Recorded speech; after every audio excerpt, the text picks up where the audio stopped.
Live TV, सच सबसे आगे। दोस्तों मैं अब्बास हफीज हूं। एक कहावत है कि जब आसमान की तरफ थूका जाता है तो थूक पलट के आप ही के ऊपर आके गिरता है। ऐसा ही हुआ है अर्नब गोस्वामी साहब के साथ।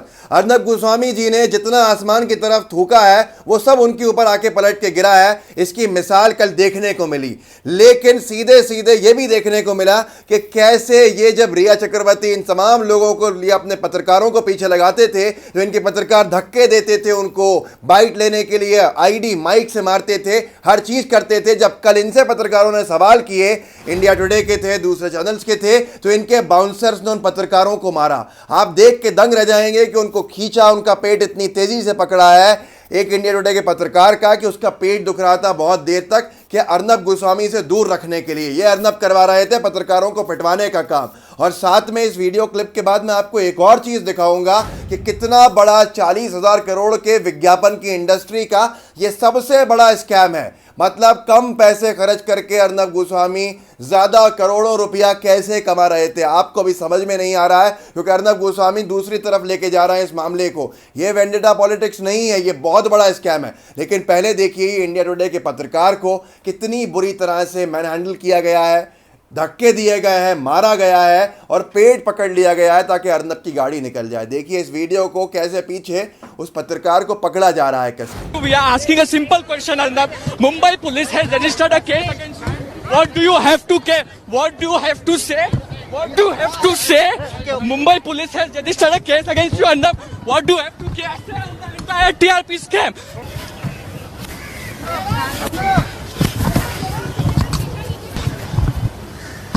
Arnab, the question we are asking is a simple question. If you have not done anything wrong, you are innocent.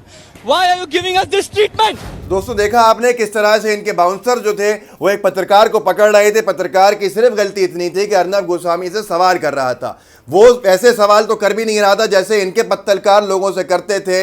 रिया को कैसे धक्के दिए थे सबने देखा था, और इससे पहले कई नेताओं को ऐसा देखा। लालू प्रसाद यादव के पास बिल्कुल माइक घुसा दिया था उनके मुंह की तरफ, और ऐसी बहुत सारी चीज़ें की हैं। लेकिन जब इस पत्रकार ने और इनके जैसे दूसरे पत्रकारों ने सवाल किए तो धक्के दिए गए, उनको मारा पिटवाया गया। लेकिन ये गुंडाई क्यों की अर्नब गोस्वामी ने, क्या मालूम है आपको? आप जानते हैं, आप देख के दंग रह जाएंगे कि ये पूरी गुंडाई क्यों हुई है। आप कल्पना नहीं कर सकते कि ये इतना बड़ा मामला है। ये गुंडाई इसलिए है कि मुंबई पुलिस अब इनके पैसे, इनके खाते फ्रीज करने वाली है। जो करोड़ों रुपया रिपब्लिक टीवी अर्नब गोस्वामी के खातों के अंदर है, मुंबई पुलिस उसकी जांच कहां, ये रिया चक्रवर्ती के फर्जी बातों करके खातों की जांच करवा रहे थे जिसमें कुछ नहीं निकला। लेकिन अब मुंबई पुलिस इनके खातों की जांच कर रही है जिसमें करोड़ों का स्कैम सामने आने वाला है। मतलब आप कल्पना नहीं कर सकते कि टीआरपी को कैसे सेट करके और किस तरह से रेटिंग्स में हेरा फेरी करके ये बहुत बड़े बड़े करोड़ों के विज्ञापन ले रहे थे।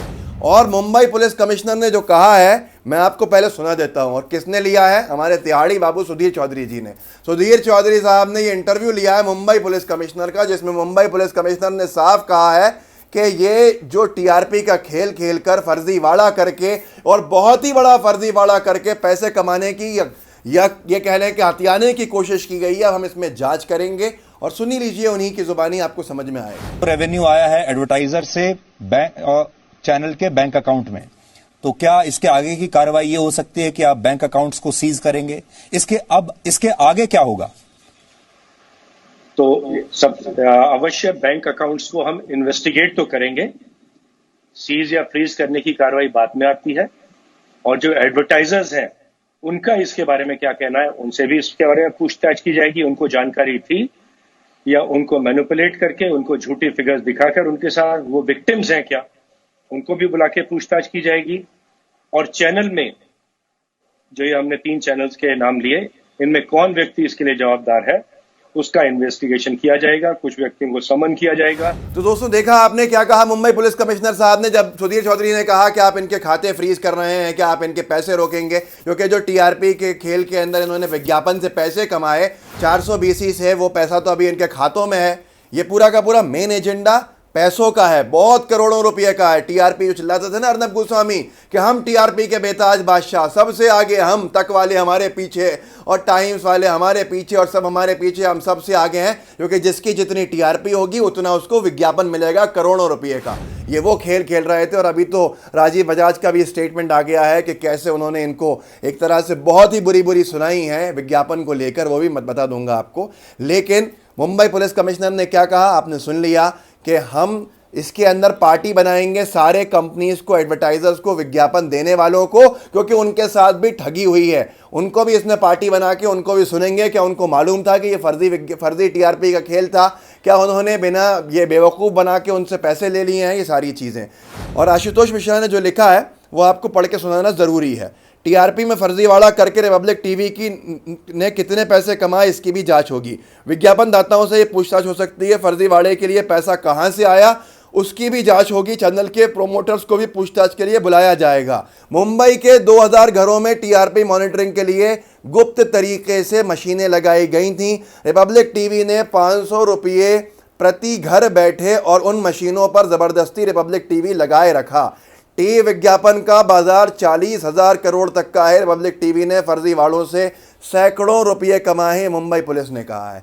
ऐसा आशुतोष मिश्रा ने कोट करके लिखा भी है। अब इनको बहुत बड़ा झटका ये लगा है कि राजीव बजाज जो जाने माने इंडस्ट्रियलिस्ट है, बजाज कंपनी के इतने बड़े उससे आते हैं ब्रांड से, जो सबसे ज़्यादा विज्ञापन देने वालों में से, उन्होंने साफ कह दिया है। स्टेटमेंट देख सकते हैं आप, CNBC TV 18 ने इसका स्टेटमेंट दिखाया भैया राजीव बजाज का। उन्होंने कहा है कि हम सिद्धांतों के साथ कॉम्प्रोमाइज़ नहीं करते। कोई भी बिजनेस मीडिया के विज्ञापनों के माध्यम से अपनी बेस बनाता है, स्ट्रांग करता है, पर जो नफरतबाज हैं, जो इस तरह की गड़बड़ियां कर रहे हैं, फर्जीवाड़े कर रहे हैं, हमने इनको ब्लैकलिस्ट कर दिया। रिपब्लिक टीवी को ब्लैकलिस्ट कर दिया। आप सोचिए, बजाज ने सीधे सीधे कोई विज्ञापन नहीं देंगे। ये चैनल अब चलना बहुत मुश्किल हो गया है दोस्तों। इनको जो पाप का घड़ा था ना, तबलीगियों को परेशान किया, फिर एक महिलाओं को परेशान किया, अपनी टीआरपी का खेल दिखाने के लिए और लोगों को बताने के लिए देखो हम कितना दिखते हैं, हमें पैसे दो। वो जो ड्रग्स दो, वो जो था ना पूरा का पूरा, मुझे ड्रग्स दो, वो एक्चुअली में ये नहीं था, मुझे पैसे दो, ऐसा करना चाहिए था इस व्यक्ति को। जो इसने किया है पूरा का पूरा खेल वही है। अब कुछ ट्वीट पढ़ लेते हैं। साक्षी जोशी ने लिखा है, अभिषेक शर्मा है एक, उन्होंने लिखा है नीचे, रेटिंग में सेटिंग, टीआरपी स्कैम, रेटिंग में सेटिंग, क्योंकि इन्होंने रेटिंग जो मीटर होता है उसमें सेटिंग करी थी, जिससे कि इनका टीआरपी ज़्यादा दिखने लगा था। और टीआरपी विज्ञापन वालों को दिखा करके देखिए हम इतना चलते हैं, उसके ऊपर ये बड़े महंगे विज्ञापन ले रहे थे। भाई कंपनीज को तो यही मालूम था कि ये बहुत देखे जाते हैं। अच्छा, मुझे भी हैरानी होती थी कि इनका चैनल देख के सर दुखने लगे। मैंने डिबेट में जाना छोड़ दिया था कि वहाँ पर इतना ज़्यादा तमाशा होता है कि सर दुख जाता है, कौन देखता होगा। और कहीं देखने वाले दिखते भी नहीं हैं जो इनको देख रहे हो। भाई लोग दूसरे चैनल्स को देख रहे होते हैं, लेकिन टीआरपी में नंबर 1। ये क्या खेल है पूरा का पूरा? इन्होंने मीटर में सेटिंग करी, लोगों को ज़बरदस्ती, गरीबों को दिन भर अपना चैनल दिखवाया 500-400 रुपये देकर महीने के, और उससे ये अपने आप को दिखाने लगे कि हम बहुत बड़े टीआरपी के किंग हैं। और ये इन्होंने विज्ञापन के नाम पे बड़े करोड़ों रुपया का खेल खेल लिया, हज़ारों करोड़ रुपया कमाया होगा। तो उस पर अभिषेक शर्मा ने लिखा है रेटिंग में सेटिंग। तो साक्षी जोशी ने इसका जवाब दिया है मीटर का चीटर। मतलब ये पूरे के पूरे अर्नब गोस्वामी साहब की बातें हो रही हैं। आपको समझ में आया होगा कि इन्होंने आज पत्रकारिता को किस स्थान पे लाके खड़ा कर दिया है, कहाँ पे लाके खड़ा किया है, कहाँ गई है पत्रकारिता, और उसके जिम्मेदार यही हैं। और अब ये दूसरे पत्रकारों को पिटवा रहे हैं। तो क्या जब इनके पत्रकार आएँ और वो पिटते हैं तो ये क्यों चिल्लाते हैं, क्यों रोते हैं कि हमारे पत्रकारों को सुना नहीं और हमारे पत्रकारों को मारा पीटा गया? अगली बार से तैयार रहें अगर इनका चलता रहेगा स्टूडियो तो, क्योंकि बहुत जल्दी शायद मुंबई पुलिस जो है इनके स्टूडियो के अंदर भी कार्रवाई करके सील कर दे और देश को एक बहुत ही बड़े सरदर्द के घंटे से शायद कुछ दिन का छुटकारा मिले या हमेशा का छुटकारा मिले। इस वीडियो को आगे शेयर कीजिएगा ताकि लोगों को पता चले कि ये खेल जिसको अर्नब मोड़ रहा है जिस तरफ, वो नहीं है, ये कोई वेंडेटा पॉलिटिक्स नहीं है, बल्कि बहुत बड़ा फर्जीवाड़ा है, बहुत बड़ी चोरी है। इन्होंने अधिकार मतलब एक तरह से अपने दुरुपयोग किया, पैसों का दुरुपयोग किया और लोगों को झूठ बोल के उनसे बड़े बड़े सारे विज्ञापन लिए। ये बिल्कुल ऐसा है कि आपसे मैं कहूं कि मेरा सबसे बड़े हाईवे के ऊपर 2000 होर्डिंग्स हैं साहब इंडिया के अंदर, लेकिन असलियत के अंदर मेरे होर्डिंग सिर्फ 100 हों और मैं 2000 होर्डिंग के पैसे किसी विज्ञापन देने वाली कंपनी से ले लूं और 100 होर्डिंग्स लगा दूं और उनका वीडियो बनाऊं, बार बार 100 को 2000 करके दिखा दूं और आपको पता चले कि आपके होर्डिंग जो है 2000 जगह पे लग गए। ये बिल्कुल ऐसा ही झोल है जिसको समझना पड़ेगा आपको दोस्तों। ये लड़ाई चोरी फर्जीवाड़ा एक तरह से डकैती की है और बहुत बड़ी 420 की है। इसलिए बहुत से पत्रकार लिख रहे हैं, संकेत उपाध्याय ने भी लिखा है 302 मांगते मांगते खुद 420 हो गए, पता ही नहीं चला। तो इसको आगे बढ़ाइएगा ताकि लोगों को पता चले। लाइव टीवी के बेल आइकन को दबाइएगा ताकि जो भी कुछ हम अपलोड करें आपको मिल जाए और जुड़े रहिए, परिवार को मजबूत कीजिए। जय हिंद, जय भारत। लाइव टीवी, सच सबसे आगे।